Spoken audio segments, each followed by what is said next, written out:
Hi, I'm Marci Kobayashi, and I'm back again with another excerpt from my book, Finding Yoyu. If you're not familiar with the term Yoyu, it comes from Japanese, and I have another video about it that explains what Yoyu means, and I'll put the link up above here. And my book is about the year that my mother-in-law needed help, my father-in-law needed help, my husband needed help, and finally in the end I needed help too. But today's excerpt's more about my husband and why he needed help. And this is one of those days that I can't believe it happened the way it did. And I'm so glad that I had that I had kept a journal at the time when it did so that I could remember it so well. But anyway, I'll jump right in and I hope you enjoy.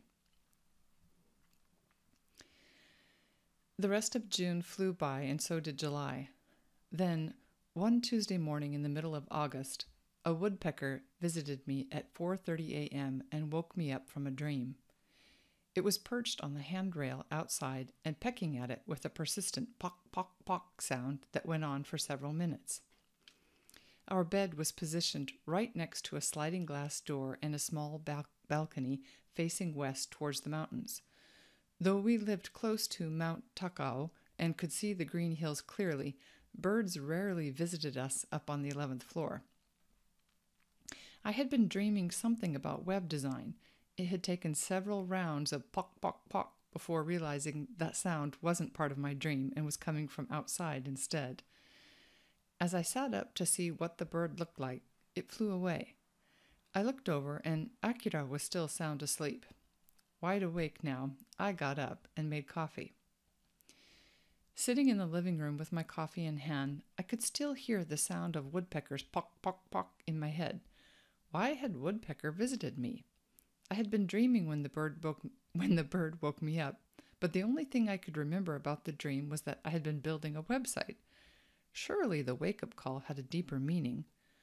Was Woodpecker saying, "Wake up and live your dreams"? Heck, I didn't even know what my dreams were.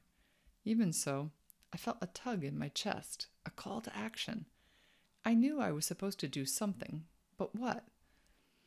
The only thing I knew for sure was that I was ready for my connection with spirit to play a more prominent role. It was still early in the day, and I was excited and expectant. I pulled out my computer and began to write. However, rather than brainstorming my dreams and how I could put them into action, I started fixating on all the external things stopping me from taking action. I spiraled into a rant about Akira. He doesn't appreciate me. He never makes an effort. He is so negative these days. He doesn't care about our business anymore. He only thinks about his job at the university. He's so negative around his father. On and on it went. I got so upset that I had to stop. I was shocked by how much anger and resentment I felt towards him. He was a special being too. It scared me to think that he might be feeling the same anger and resentment towards me. With my hands on my keyboard, I closed my eyes, took a deep breath, and asked my guides for help. You must relax into the feelings and allow release in whatever way is necessary. It can be tears, it can be breath. Release the vibration out to the universe. They are still there, those thoughts and feelings. Until they are replaced or moved aside, reformatted, they will still be there. You can, as you have so many times before, move them aside for a while until you are ready to deal with them.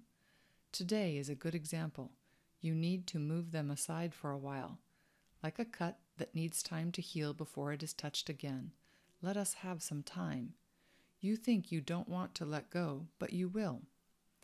Having the control to know when it is time to dive deep and when it is time to set it aside. This is an important tool.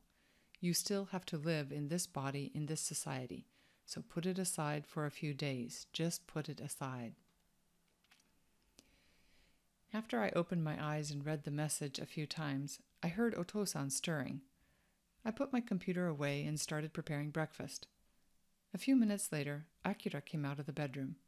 I noticed that none of the anger and resentment I had felt a few minutes before was present. Intellectually, I knew those thoughts still existed, but They were no longer front of mind.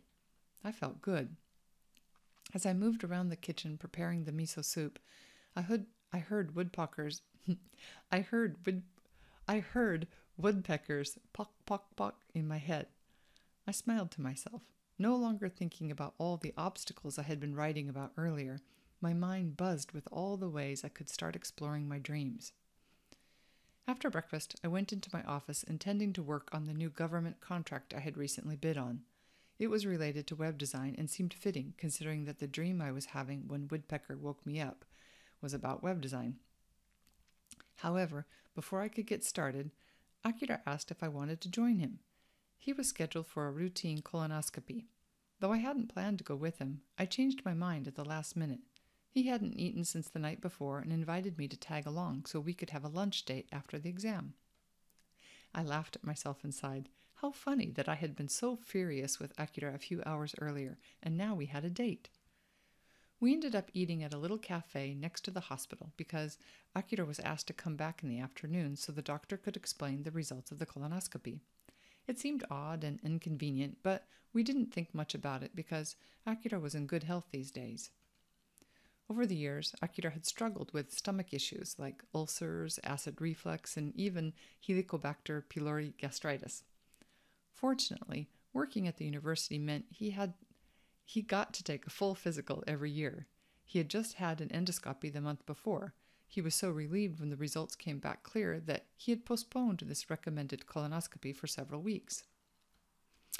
After lunch, we were flabbergasted to learn that Akira had several polyps and one tumor. The doctor explained that though the tumor was only about 3 centimeters or just over an inch, he planned to remove 10 centimeters of Akira's intestine on either side of the tumor to be safe. That meant about 4 inches on either side. The tumor appeared to have spread to the nearest lymph node, so at the very least, that lymph node would also have to go. The doctor was so nonchalant about it that we were unsure what he really meant. Finally, Akira asked the doctor straight out, "Are you saying I have cancer?" "Oh yes, it appears you have stage 3 colon cancer," he replied. As crazy as it sounds, Akira and I looked at each other and laughed. We chatted with the doctor for a few more minutes. He wanted us to come back in a few days. Akira was worried about his schedule. He had 2 business trips coming up, one to the US and another to Okinawa. That led to a discussion about the difference between golf courses in the US and Japan. It was hard to believe the doctor had just told us that Akira had the big C. We finally left the doctor's office after he assured us that Akira could wait until after his business trips for the surgery. We were both in shock, and that could explain part of our upbeat reaction. However, whatever the reason, I think our immediate, lighthearted, and optimistic response set the stage for Akira's recovery process. As we drove home, my mind was spinning. Game on! I knew it was ultimately up to Akira to recover. I also knew he would need a strong support person to research and provide the resources.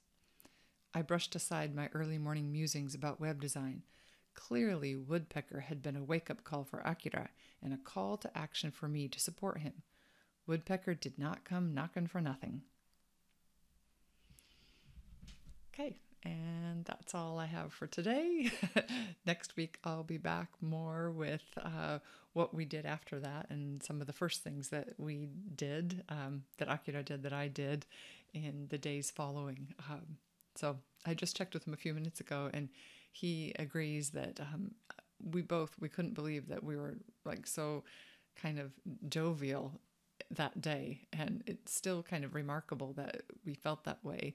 Sure, there were days, and I'll talk about them later, where fear came in, anxiety, stress, but that day we really didn't feel afraid, or maybe we were in shock.